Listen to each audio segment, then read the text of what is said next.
Hola, ¿qué tal amigos? Muy buenas noches, yo soy Esdras Chabot y esto es Dinero y Poder.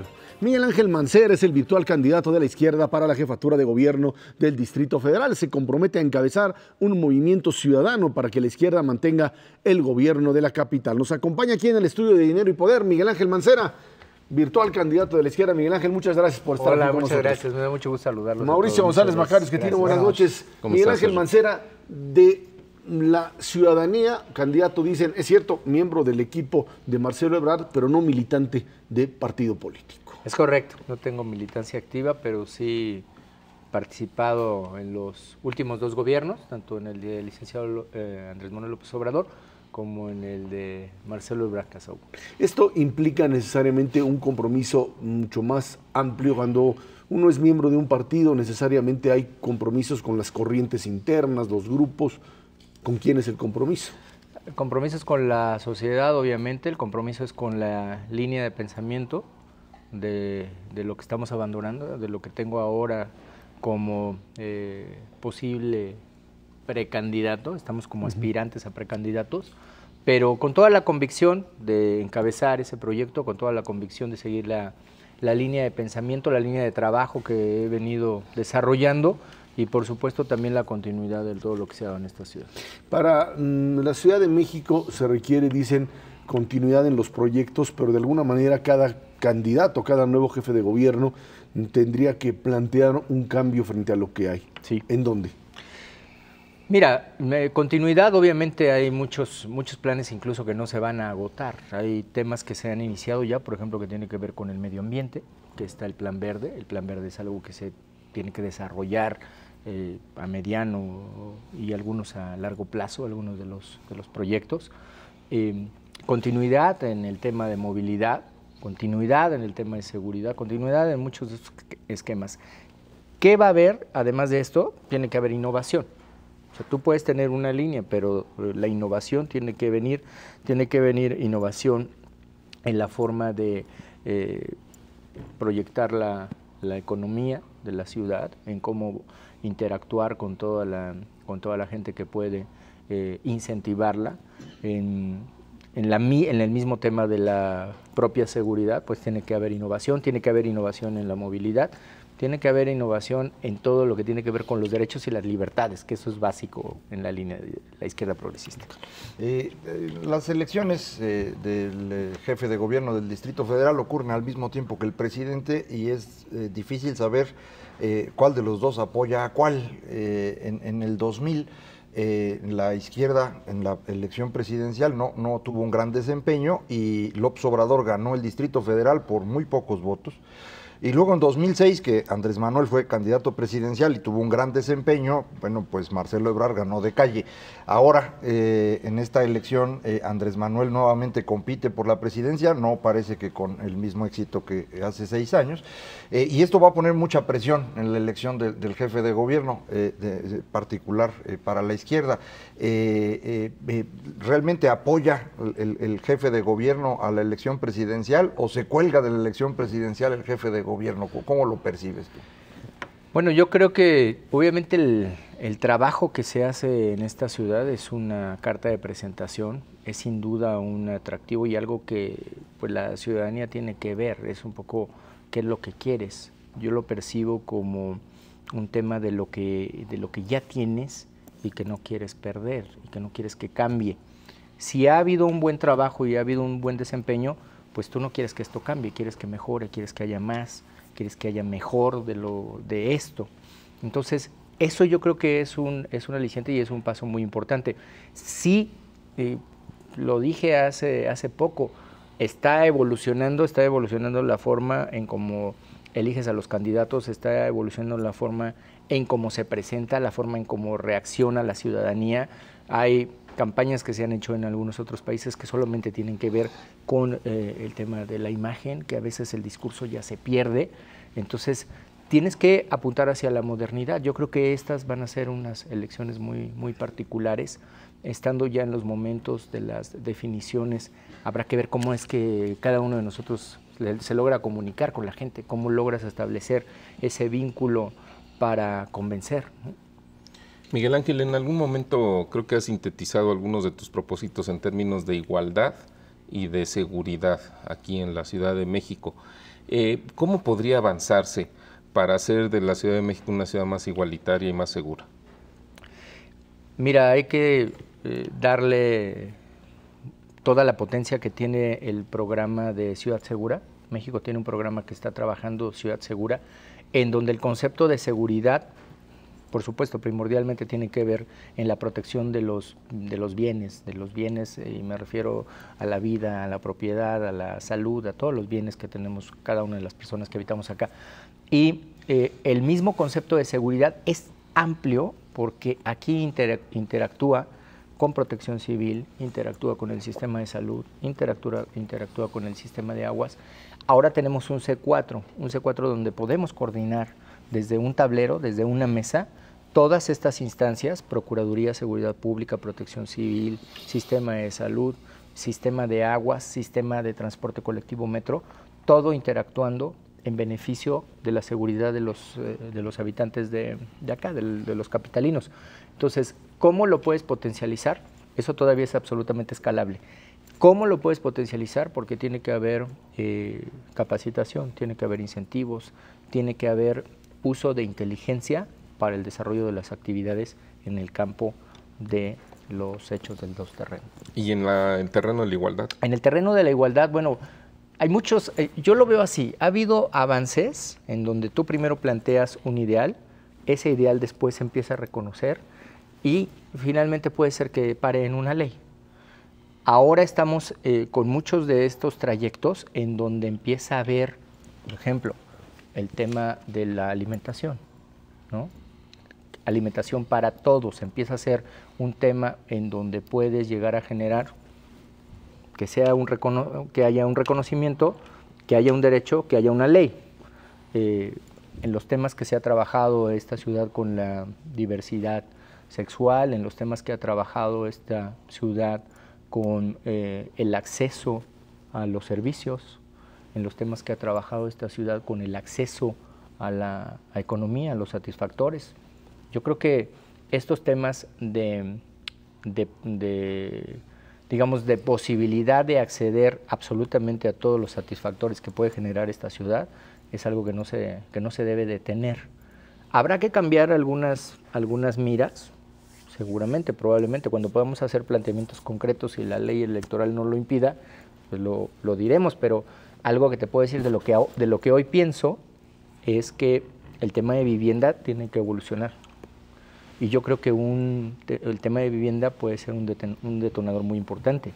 Creo que todavía hay muchos espacios en esta ciudad en donde no hay un aprovechamiento en beneficio de todos, en beneficio y con un esquema igualitario que pueda llevarte a una línea de mayor competitividad, ¿no? Tal y como se van viendo ahorita los escenarios, reitero, lo más probable es que López Obrador no pueda ganar la presidencia, pero que es probable que Miguel Ángel Mancera pueda competir efectivamente por el Distrito Federal y pueda ganarlo, lo cual significaría que la figura más importante para la izquierda mexicana pues no sería miembro del PRD.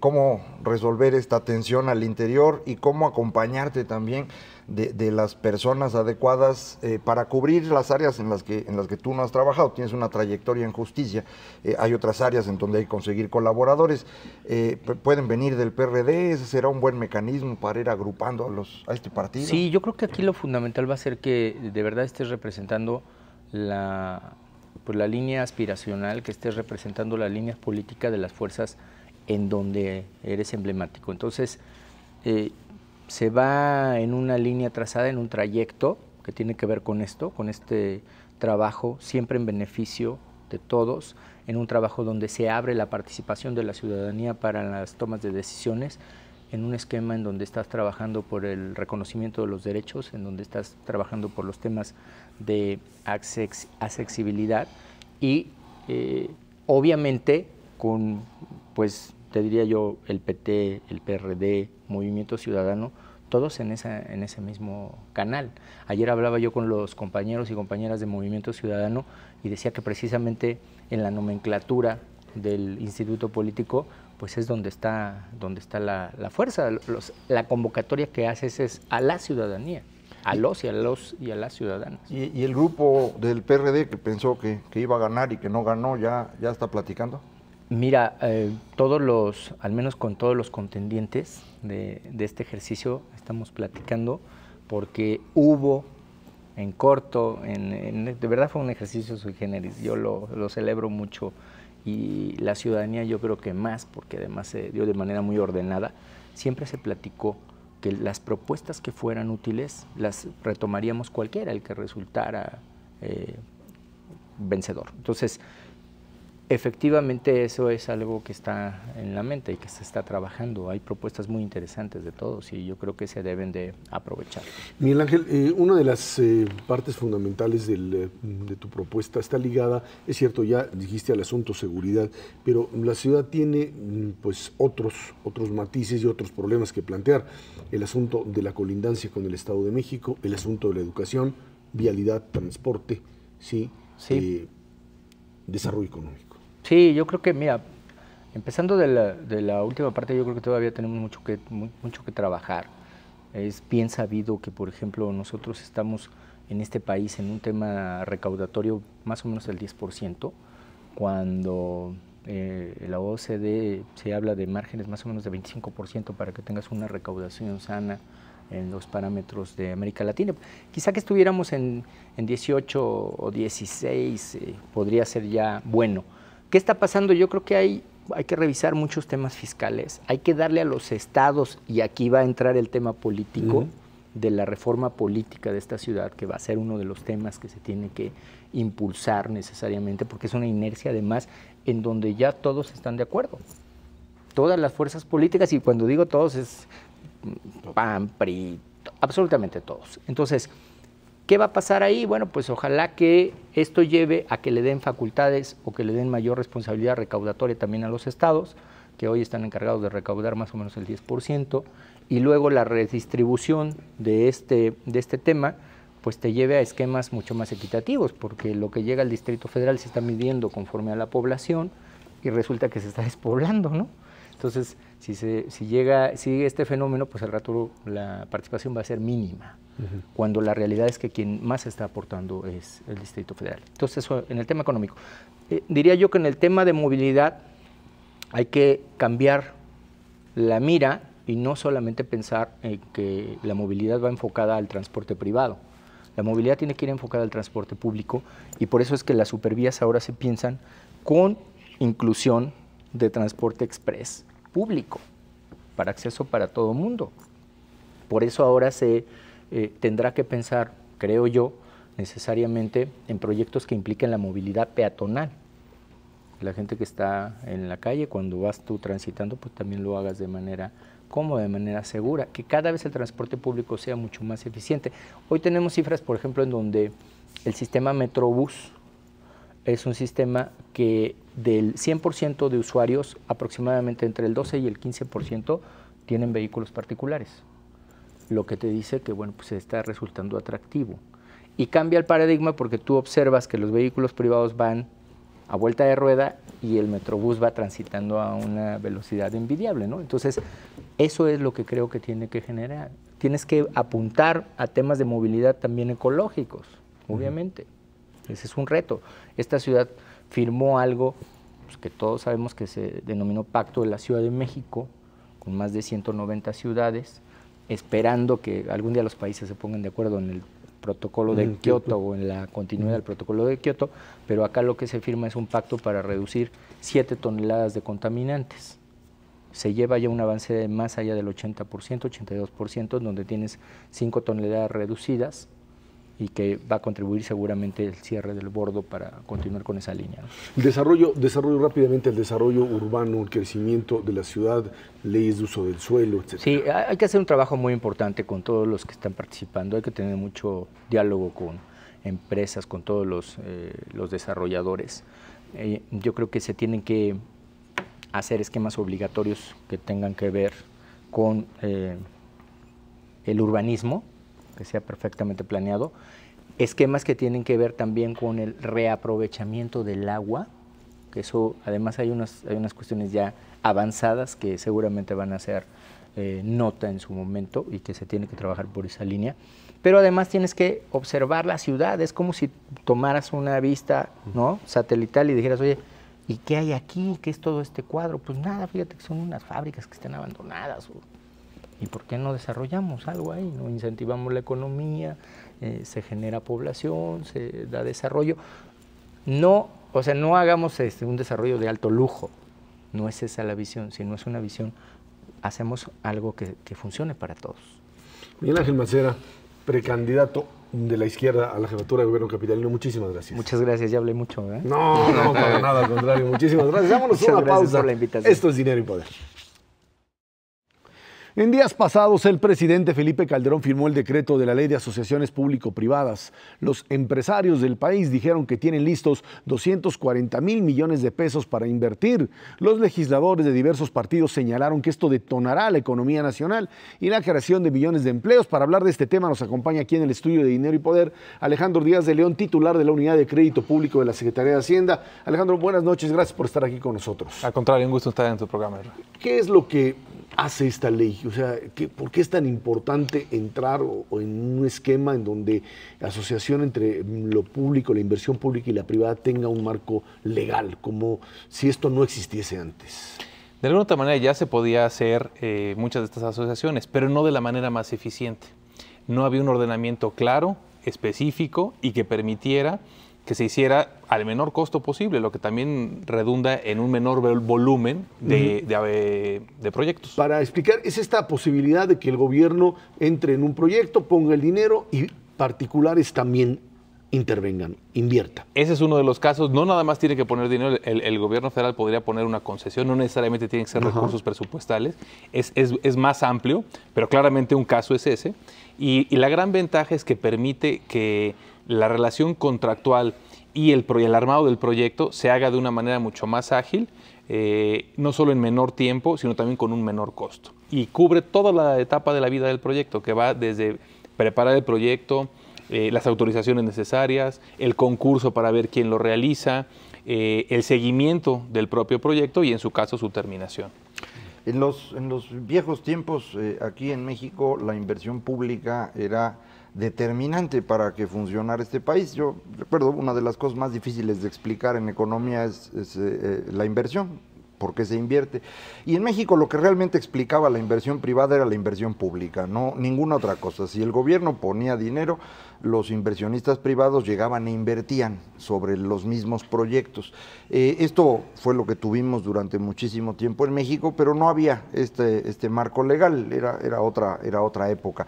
Es un poco eso lo que estamos tratando de hacer ahora, bajo reglas ya claras, transparentes, el que puedan tomarse decisiones conjuntas del Estado y de los inversionistas privados. Yo creo que es muy importante el ejemplo que pones, porque sí ha cambiado la visión. Antes el Estado hacía todo, desde el diseño, el financiamiento y elegir qué proyectos hacer. Y ahora partimos a un mundo en el que todo esto es diferente. Inclusive el decidir qué proyectos hacer ya no es nada más el Estado el que lo determina o el gobierno federal. Ya hay la posibilidad de que un privado proponga y promueva un proyecto.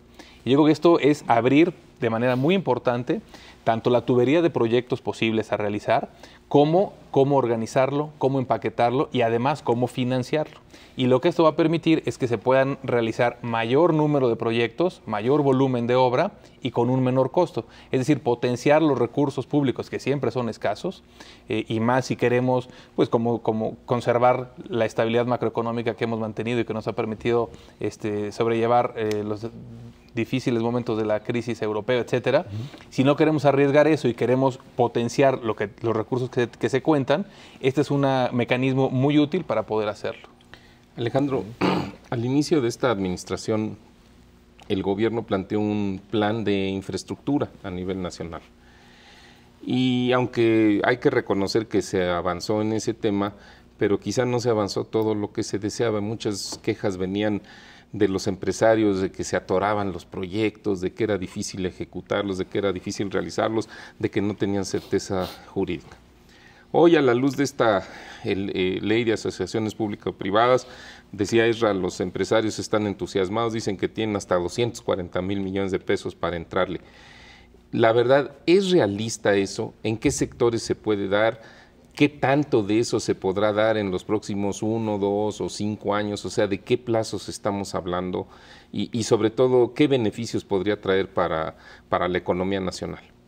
Yo creo que es muy importante destacar que en los últimos años, si bien la ley ya tenía 2 años discutiéndose en el Congreso y ya se aprobó y ya contamos con este ordenamiento, sí ha habido un énfasis muy importante a todo el tema de infraestructura. Por ejemplo, el Fondo Nacional de Infraestructura tiene 5 elementos fundamentales, que ha sido el carretero, la movilidad y transporte urbano, manejo de residuos sólidos, manejo de aguas y algunos otros, que es apoyar fondos de infraestructura que canalizan de manera privada y con recursos de Afores. Y todos estos rubros, parte de a lo mejor de la concepción de que no se ha avanzado a la velocidad que se quería, es porque muchos de estos proyectos también tienen una larga maduración. Y si bien el proyecto puede valer el día de hoy 5,000 millones, por decir algo, pues esto se va a ejecutar en un plazo de 5, 6, 7, 8 años. Entonces, a veces no se siente todo el monto de un día para otro, pero en realidad el monto que se ha podido canalizar ha sido muy importante. Y esta nueva ley va a permitir que el marco sea mucho más flexible, y yo creo que el sector privado se va a sentir mucho más confiado y va a tener mucha mayor certeza jurídica de cómo interactuar con el gobierno para hacer muchos de estos proyectos en algunos de estos campos. Quizá, si me lo permiten aquí mis compañeros, sin duda yo creo que es muy destacado el avance que hemos tenido en carreteras, en infraestructura carretera. En los otros temas, agua y otro tipo de obras públicas, creo que no ha sido un avance tan rápido. ¿Qué sectores privilegiaría esta ley de asociaciones público-privadas? ¿En dónde siente la autoridad que se van a desarrollar los nuevos proyectos de infraestructura? Yo creo que donde se pueden palpar de manera más clara los beneficios pueden ser en aquellos proyectos de gran escala. Es decir, si bien en todas las carreteras puede haber beneficios y en algunos proyectos de agua que por su escala pueden no ser muy significativos, yo creo que en los grandes proyectos, ya sean carreteros, de puertos, inclusive un aeropuerto, ahí se va a poder ver cómo esta manera de asociarse entre públicos y privados va a ser mucho más ágil, con menores costos, y no solo eso, en caso de que algo suceda a lo largo de la vida del proyecto, que como sabemos puede suceder y es posible, es mucho más fácil renegociar algunos términos sobre bases firmes y sobre bases de certidumbre para el Estado. De los que comentabas ahora, hay algunos proyectos que podrían ser muy importantes, por ejemplo, tratamiento de residuos sólidos y agua, en donde realmente pues el gobierno federal no tiene nada que ver. Esto es un asunto local. La ley también abarca a este ámbito de gobierno. Los gobiernos locales pueden hacer este tipo de negociaciones porque está en el ámbito de ellos la decisión que tiene que ver con tratamiento de residuos sólidos o de agua.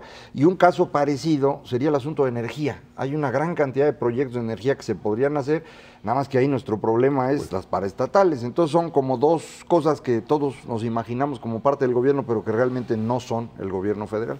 En la primera parte, en cuanto a las plantas de tratamiento de agua, por ejemplo, que son de índole municipal, claramente, pero muchas veces hay recursos federales que entran. Por ejemplo, está la planta de tratamiento de agua de Atotonilco, que es una obra muy importante y de gran importancia para el país, y de alguna otra manera, al concurrir los recursos federales con recursos locales, en ese sentido la ley podría aplicar.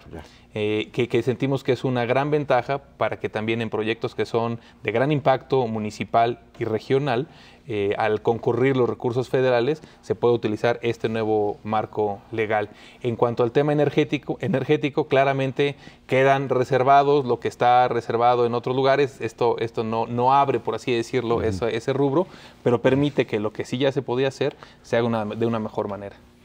Pensaría uno que esta ley de asociación público-privadas cambiaría en el mediano plazo el esquema de inversión en el país. Es el cambio jurídico que se ha hecho tan importante como para detonar mayor inversión, ya dijimos, pero para hacer que, haya un paso, de la inversión privada sola a una inversión que esté dirigida de una o de otra manera a lo que el gobierno considera prioritario. Sí, es fundamental. La infraestructura, el país requiere infraestructura y ha tenido por décadas rezagos de infraestructura importantes por los temas de finanzas públicas, que muchas veces no se ha podido dedicar los recursos que son necesarios para promover infraestructura en el país. Un elemento y una herramienta como esta va a permitir potenciar esos recursos públicos con los del sector privado de una manera ágil y eficiente. Esto además es muy importante porque ahorita que estamos viendo que hay escasez de recursos a nivel global y que algunos intermediarios financieros pues están restringiendo sus operaciones de financiamiento y crediticio, el contar con este ordenamiento va a permitir que podamos competir con otros destinos para esos recursos que en el mundo se están haciendo cada vez más escasos. ¿Inversión extranjera entra en esto o no? El financiamiento de estos proyectos puede ser a través de bancos, fondos de infraestructura, etcétera, dependiendo del proyecto. Si el rubro en el que está dirigido tiene una exclusión a la inversión extranjera, la exclusión se mantiene, y si no la tiene, puede participar. Oye, Alejandro, creo que hay conciencia de aquí en esta mesa de que la infraestructura sin duda es una prioridad para el país. ¿Por qué se tardó o qué fue lo que hizo que dilatara tanto la discusión? 2 años, decías, de discusión de esta ley. ¿Cuáles eran los argumentos que se manejaban para no agilizar su aprobación? Yo creo que como en todo siempre hay algunas concepciones, algunas dudas fundadas y algunas no muy fundadas. Se tenía un poco esta duda a lo mejor del rol del Estado, ¿no? ¿Cuál es el rol del Estado? Que hace 2 décadas era claramente el Estado el que tenía que determinar cuál era y cargar con toda la infraestructura en el país, como rector y como único encargado de desarrollarla. Entonces yo creo que había algunas dudas en cuanto a cuál era el rol del Estado con esta ley, si se relegaba o no el rol del Estado, lo cual claramente no. Al final del día es potenciar los recursos públicos con el sector privado, y también se hicieron algunas inclusiones y precisiones en materia de informes al Congreso, etcétera, pero sentimos que realmente el tener con este ordenamiento va a permitir pues demostrar con los hechos y con los proyectos que va a ser en gran beneficio para el país. Y ya hablando así en concreto, ¿qué proyectos tenemos? ¿Con cuáles empezamos? ¿Cuánto dinero hay ya para empezar? Yo creo que ahorita hay que perfilar tanto en el tema carretero, como pueden ser algunos de transporte masivo, ya sea suburbano o de los famosos BRTs, o inclusive alguna planta de tratamiento de agua o acueductos. Hay varios que están ahí en la tubería y la ventaja es que el Fondo Nacional de Infraestructura tiene ya una lista grande de proyectos y se podrán ir agilizando conforme ya se vaya poniendo en marcha esta ley, ¿no? ¿Los estados de la República participan? ¿Es un asunto exclusivo de Federación? ¿Los estados pueden entrar en esto? Los estados pueden participar en la medida en la que haya recursos federales que concurran junto con los locales. Al igual que el caso de la planta de tratamiento de agua que comentábamos, ya sean municipios o gobiernos locales. Por ejemplo, si un estado necesita hacer un acueducto, podrá concurrir el recurso federal, ya sea a través del Fondo Nacional de Infraestructura o sea alguna partida presupuestal asignada, podrán concurrir y digamos que lanzar el proyecto al amparo de la nueva ley. En el pasado, uno de los proyectos o varios proyectos en los que entraba iniciativa privada y gobierno terminaban fracasando.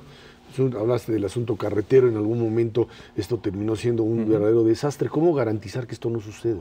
Yo creo que la manera anterior era prácticamente nos sentamos y el día de hoy pensamos en todo lo que nos ocurre, que le puede suceder al proyecto, lo dejamos escrito y la realidad siempre nos rebasa. El nuevo ordenamiento tiene la flexibilidad de que si algo nos rebasa, nos podemos sentar, platicar y negociar, e inclusive cuando hay alguna diferencia, hay mecanismos de resolución de diferencias mucho más ágiles.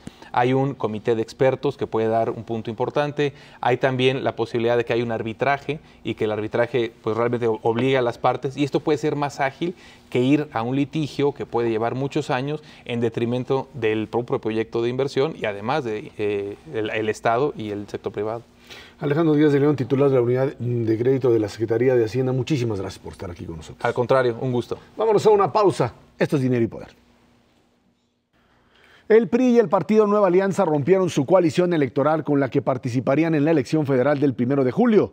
El PRI explicó que no se alcanzaron las condiciones políticas necesarias en los equilibrios internos de los partidos. Las presiones de los priistas inconformes metieron presión a la dirigencia nacional de ese partido encabezada por Pedro Joaquín Caldwell. Bajo la dirigencia de Moreira, el PRI había entregado al PANAL 24 candidaturas a diputados federales y 4 senadurías. Una era para Mónica Arriola, la hija del Baester, y otra para su yerno. Ya ve usted, asuntos de familia, Fernando González, quien era el subsecretario, había sido subsecretario de Educación Básica. Los políticos son raros a la hora que tienen que transmitir decisiones y utilizan lenguajes a veces pues que tratan de demostrar lo que no sucedió y dicen: hubo un acuerdo y nos separamos, como si en los divorcios se sentaran las parejas y dijeran tranquilamente: yo creo que esto es para ti, esto es para mí, nos separamos, nos dio mucho gusto conocernos, que a lo mejor sucede en el 1% de los casos, pero no es este el caso, seguramente. Estamos hablando básicamente de una ruptura ocasionada por el cambio que se dio en la estructura de la dirigencia priista. Creo que ahí está la clave. Moreira significó el retorno del Ballester Gordillo, el acercamiento a ese grupo y la salida prácticamente del grupo contrario, en este caso encabezado por Manlio Fabio Beltrones, el escándalo Coahuila, el asunto de los presuntos, como se dice, fraudes con papelitos, con deuda, etcétera, llevó a la salida de Moreira, se incorpora Pedro Joaquín Caldwell como presidente, cercano por supuesto a Manlio Fabio Beltrones, y viene el reacomodo en donde la maestra sale y entran ahora sí que los beltronistas, Macario. Bueno, yo creo que en realidad la salida de Moreira en parte no tuvo tanto que ver con la deuda de Coahuila, que eso pues es cosa menor para los políticos, sino con los equilibrios al interior del PRI. Es decir, parte del problema es que efectivamente hizo dos alianzas, una con el Partido Verde y otra con Nueva Alianza, en donde les dio una gran cantidad de candidaturas y se le olvidó que los priistas también quieren su hueso y muchos de ellos han trabajado durante décadas para lograrlo y muy fácilmente regaló senadurías, por ejemplo, la de la señora Arriola, la hija de El Ballester, en Chiapas, en donde el asunto no está nada sencillo, porque ahí Manlio Fabio Beltrones tenía muchas cosas ya negociadas por su parte, y en el otro, el del yerno, era en Sinaloa, en donde la Bastida pues no la iba a dejar pasar tan fácil, también cercano a Beltrones. Entonces, el reequilibrio interno del PRI se da precisamente como es la causa pues de la salida de Moreira, y el resultado final lo estamos viendo ahorita. Esto, en mi opinión, no significa que la maestra del Ballester esté fuera de la política, o sea, el inicio del ocaso del Ballester. Esto simplemente significa que lo que se negoció en los meses pasados no pudo llevarse a efecto porque no estaba fácil, pero pues el Ballester ahí sigue y no importa quién gane la presidencia, el Ballester ahí va a estar. Tú decías al principio, Esra, que a veces los políticos deciden cosas que es difícil entenderlas o explicarlas. A mí en esta ocasión me parece que sí está más o menos claro el porqué de esta ruptura. Ya de alguna manera lo menciona Macario, pero yo agregaría algunos números. Mira, el PANAL obtuvo en el 2006 poquito menos de 1% de la votación para la presidencia de la República y aproximadamente 4,5% de los votos en los diputados, ¿ok? Entonces, en ese sentido, realmente no es mucho lo que aporta en términos de número de votos. En el caso de la elección de 2006 fue importante porque la elección o los resultados, la competencia venía muy cerrada. En esta ocasión, aunque todavía no sabemos qué pueda ocurrir, pero parece que el PRI puede tener un margen un poco más cómodo, una competencia menos cerrada respecto a sus contendientes que lo que ocurrió en el 2006. Y en ese caso, en estos acuerdos con el profesor Moreira, estamos hablando que se dio 24 diputaciones, 4 senadurías, y no solamente está el PANAL, también está el Verde, 30 diputaciones en el Verde, 5 senadurías para el Verde. Pues ya cuando le sumas estás hablando de 54 candidaturas, que la verdad de las cosas sí, como que no hay una proporción entre el número y la porción de las candidaturas, aunque muchos de ellos no iban a ganar, con el porcentaje que podría ofrecer en las urnas la alianza con el PANAL. A quien le complica este asunto es básicamente, bueno, el Ballester, que se le acaban los candidatos a la presidencia con los cuales negociar, ya no es época de alianzas, ya no pueden establecerla legalmente, y tiene, pues ahí ya no tiene la alianza con Peña Nieto directamente. Por supuesto, López Obrador no es definitivamente lo que podríamos llamar un interlocutor para la maestra, eso nos queda totalmente claro, y en el Partido Acción Nacional, bueno, pues habrá que tomar una decisión. Ni Santiago Krill ni Josefina Vázquez Mota aparecen como muy eventualmente cercanos a la maestra. Ernesto Cordero fue el que en un principio dijo pues, que habría que retomar el asunto, verlo. Lo cierto es que quizá a quien más le complica la salida del Ballester de la alianza con los priistas sea a algunos gobernadores que de una o de otra manera pues, se encontraban en la fuerza local del Ballester.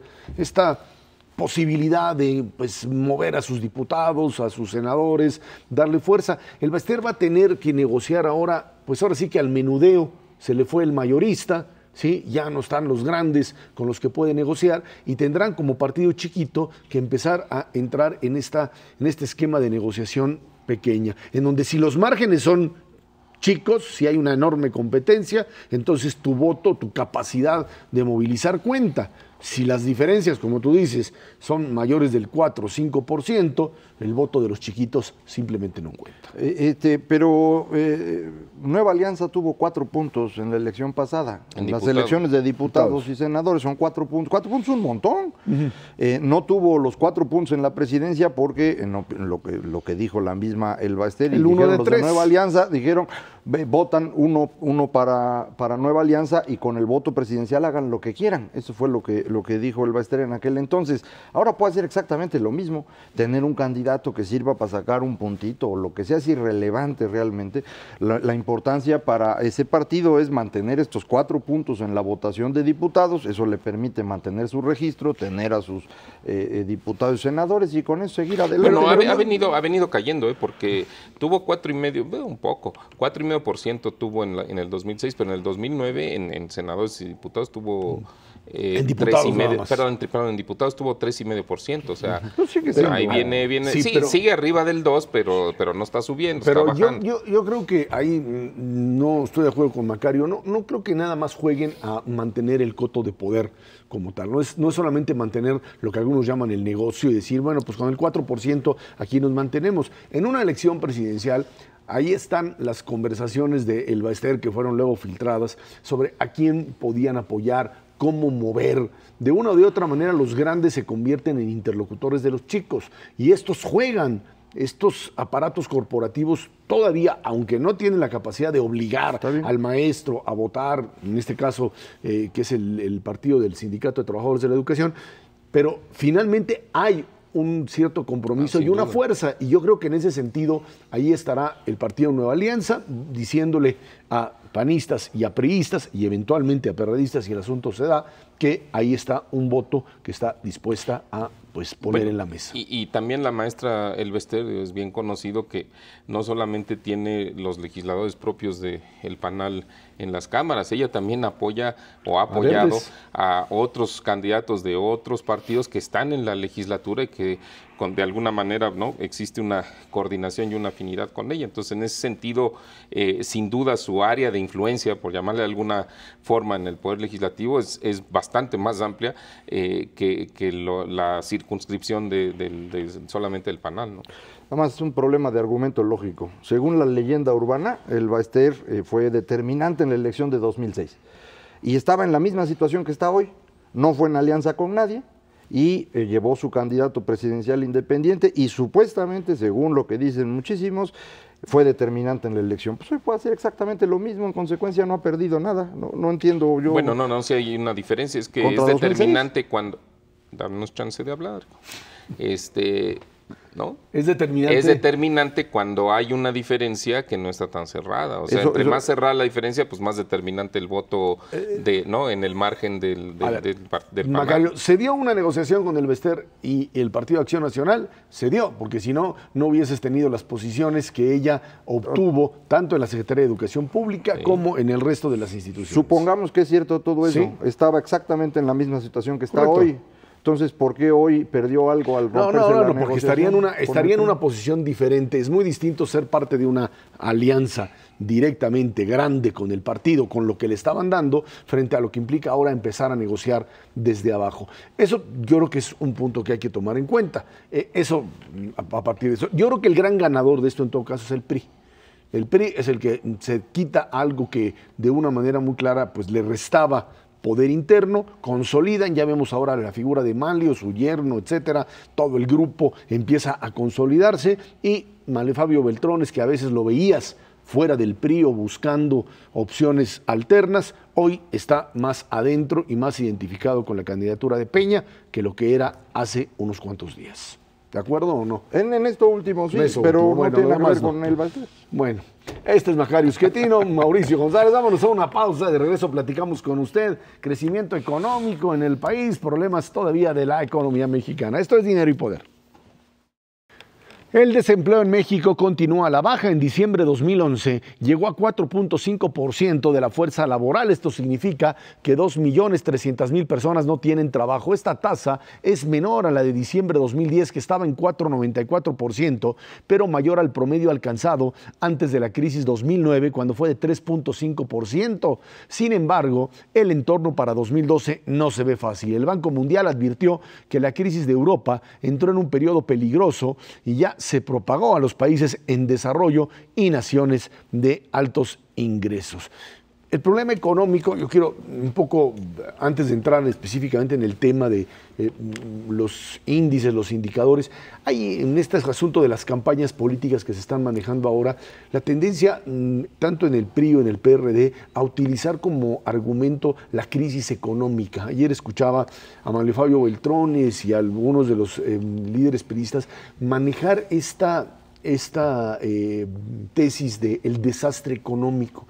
Yo, independientemente de que, bueno, pues ahí está claro que las administraciones panistas de Fox y Calderón no generaron crecimiento económico como se debía, apostar a que el tema económico, el desastre, la catástrofe económica sea el tema electoral, no es como pues estar entrando en un tema que no corresponde directamente con la realidad. Sí estamos hablando, por supuesto, de un bajo crecimiento económico, sí estamos hablando de problemas serios en términos de pues todavía los tapones que tiene la economía mexicana, pero frente a lo que implicó para los mexicanos las crisis de 95, etcétera, meter el tema económico como crisis, como elemento de campaña, se me hace demasiado arriesgado, ¿no?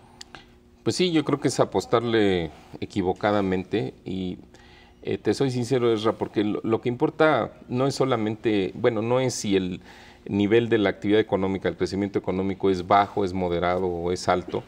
Realmente lo que hemos visto en ocasiones anteriores, en periodos electorales anteriores, lo que es muy importante es si la gente percibe que la actividad económica va hacia la baja, independientemente del nivel en el que estés, o si va recuperándose.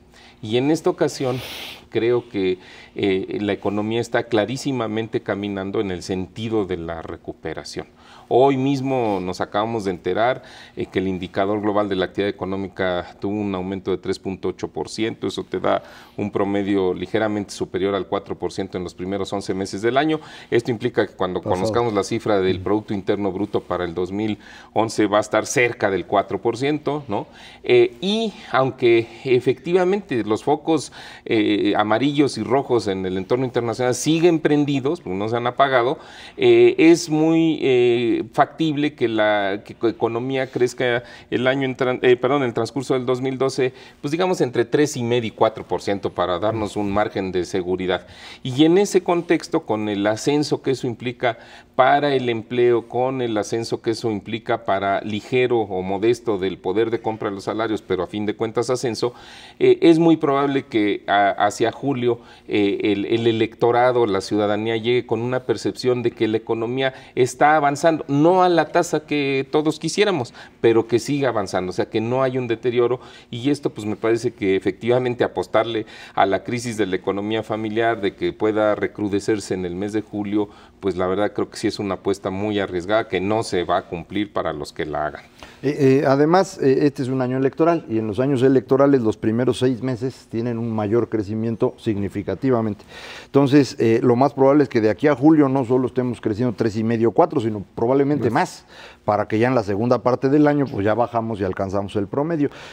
No hay ninguna señal del exterior de que uno pudiera preocuparse muchísimo. La actividad industrial en Estados Unidos está creciendo entre 3 y 3,5% anual, que es un crecimiento muy bueno y son los que nos compran. Pudiéramos tener una catástrofe desde el exterior, que en Europa pasara algo verdaderamente grave en marzo, ¿no? Que es el problema de que Grecia deje de pagar o que no junten los españoles y los italianos, pero sería una situación catastrófica. Si esta no ocurre en marzo, pues no hay nada que señale que vaya a estar mal la economía. Entonces el tema económico yo no creo que le reditúe a la oposición. El otro tema importante importante que tienen es la violencia, que ese pues a todo mundo le llama mucho la atención y es el otro punto que preocupa a los mexicanos. Sin embargo, los datos indican que la población que la violencia llegó a un estancamiento en su crecimiento durante 2011, probablemente incluso está bajando, y otra vez, si no hay eventos catastróficos, que eso es lo que llama mucho la atención, el caso del casino en Monterrey o cosas de este tipo, si eso no ocurre, tampoco ese va a ser un gran tema para la oposición, y entonces la oposición no tiene muchos temas, mano.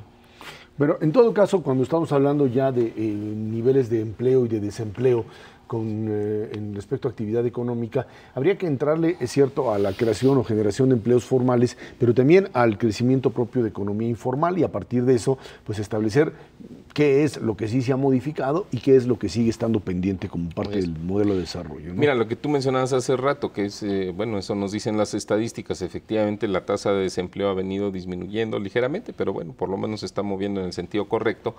Pero el punto yo creo que más importante no es la tasa de desempleo, sino es qué tantos empleos se van a generar este 2012 en el sector formal, y yo te diría que ahí las previsiones van entre 500 y 600 mil plazas nuevas. Es muy probable que no se repita la cifra del año pasado, o sea que más bien nos ubiquemos cerca de los 500 mil o 450, 500 mil. Y entonces ahí el punto es, bueno, y la diferencia entre esos 500 mil y el millón o 1.100.000 que se necesitan crear, ¿a dónde se van a ir? Y pues la respuesta es clarísima.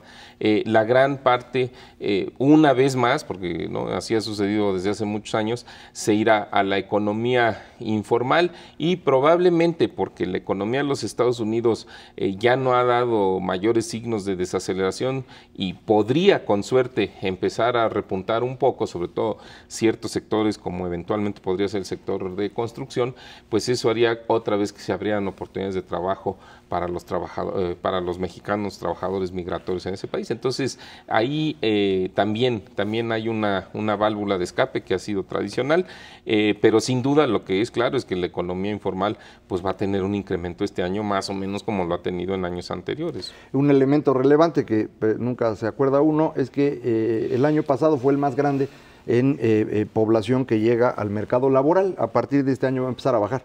Ya se nos están acabando los mexicanos, hay cada vez menos jóvenes y entonces, proporcionalmente y en consecuencia vamos a tener cada vez menos presión para la generación de empleo. Entonces, si se logran generar estos 500 o 600 mil, como dice Mauricio, si efectivamente la economía estadounidense ya está jalando, porque de hecho ya se redujo el desempleo allá también, entonces esto significa que hay espacio y yo creo que pues los mexicanos van a percibir una economía no muy mala durante 2002. Y también el fenómeno de la elección en Estados Unidos, que está ligada pues también a esta situación de recuperación económica. Tan es así que pues muchos indicadores hablan de una posible reelección de Obama bajo el principio de que hay un crecimiento importante, digamos, de lo que serían las variables desde que él tomó posesión. Uno de los datos que ayer aparecía, que no está ligado a crecimiento, por supuesto, pero sí un poco a confianza, es cómo la bolsa de valores en los Estados Unidos ha crecido 60% desde el momento en que Barack Obama tomó posesión. Claro, el indicador de la bolsa no es necesariamente... Había caído 60 había caído 60 antes, exactamente. Sí, pero bueno, ahí vuelves otra vez al principio de que se trata de un indicador de confianza. Y bueno, pues la confianza finalmente en la administración es lo que te devuelve al electorado a una posibilidad de reelección, ¿no? Y el otro punto nada más, que sería el hecho de que pues un mercado norteamericano en crecimiento implica también otra vez la apertura para que más mexicanos consigan empleo. Sí, eso sin duda, que es lo que comentamos. Ahora, ojo, tienes razón que cuando la bolsa sube es un indicador de confianza, no necesariamente confianza en el gobierno. No. Es un indicador de confianza más bien en que los negocios podrán retomar en ese caso su curso normal. Yo creo que el gran pasivo que tiene la administración del presidente Obama, económicamente hablando en la actualidad, es el desempleo. Sí ha cedido un poco el desempleo, pero está cerca del 9%, 8.9, 8.8%, está bajando un poco. Sí, pero ese es el doble de, digamos, de lo normal. Entonces, y la gente lo percibe. O sea, se percibe en la calle, se percibe en la falta de oportunidades de empleo, falta de oportunidades de empleo es falta de ingresos, y falta de ingresos, ahí sí es deterioro de la economía familiar, una economía familiar que además también está sobrecargada por las deudas que se contrataron en años previos. Entonces, ahí me parece que a menos de que hubiera una señal muy clara o un repunte de la actividad industrial o del sector servicios en Estados Unidos, creo que le va a ser difícil al presidente Obama ganar la elección fundamentado en la situación económica de Estados Unidos. Yo no sé qué va a pasar el resto del año, pero una cosa que vale la pena notar es que todo el mundo dijo que íbamos a tener recesión y gravísimos problemas a fin del 2011, inicios del 2012. Ya está acabando enero y no pasó nada, mano. Entonces, que no les crean a los agoreros del desastre. Pero bueno, por otro lado, lo que sí queda también claro es que la gran apuesta de crecimiento está en solucionar el problema europeo y que, bueno, ahí es donde... Pero ahí la llevan todo el mes de enero y no se han hundido, man. Mauricio González. Acuérdate del buque italiano capitaneado por el señor Schettino. No vaya a ser que lo hundas, Macario.